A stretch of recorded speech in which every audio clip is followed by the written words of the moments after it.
Matriz indígena.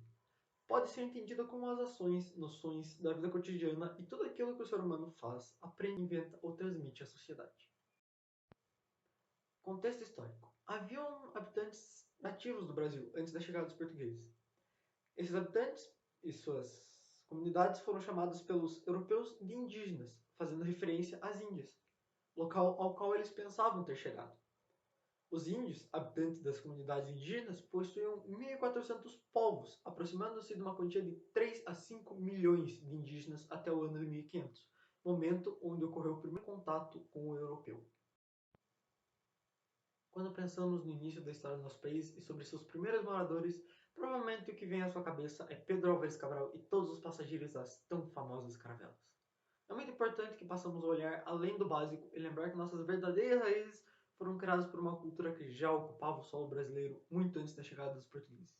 A cultura indígena, a que tão valiosos os comportamentos, ainda fazem enorme influência nos costumes brasileiros.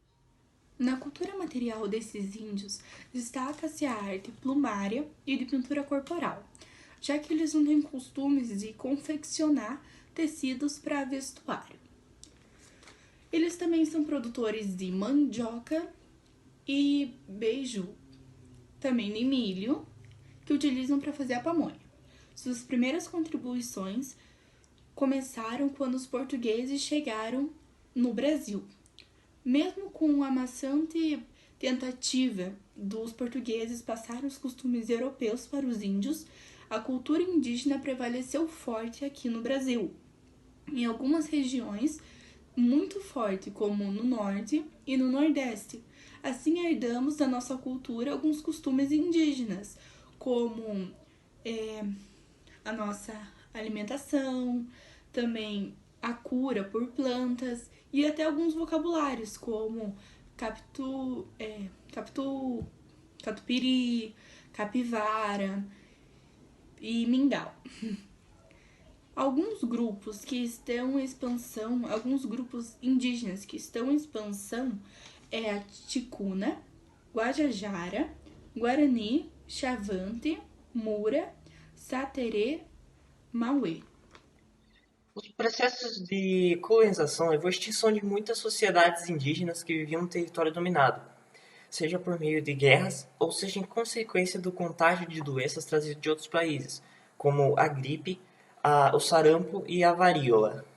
Eles vitimaram muitas vezes sociedades indígenas por completo, em razão dos índios não terem imunidade natural contra esses males, no caso, contra os males das doenças que foram trazidas de outros países.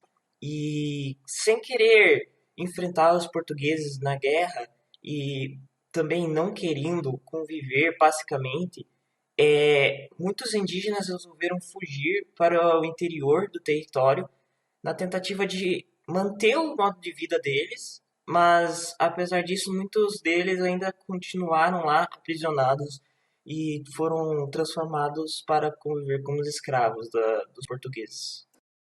As comunidades indígenas possuíam e ainda possuem características diferentes. Passaram a viver em regime de comunidade, onde prevalecia a produção comunitária, sendo que os trabalhos eram divididos de acordo com o gênero e sua idade. As comunidades indígenas eram divididas em nômades e seminômades. Eles se deslocavam constantemente de uma região para outra, até o esgotamento de recursos vegetais ou dos recursos animais. Eles eram responsáveis por produzir muitos recursos, sejam eles o milho, o feijão, a mandioca, o cará, batata doce, abóbora e tabaco. Além disso, a alimentação deles vinha direto da pesca. Inclusive, temos teatros que retratam a cultura indígena como o Muay Thai.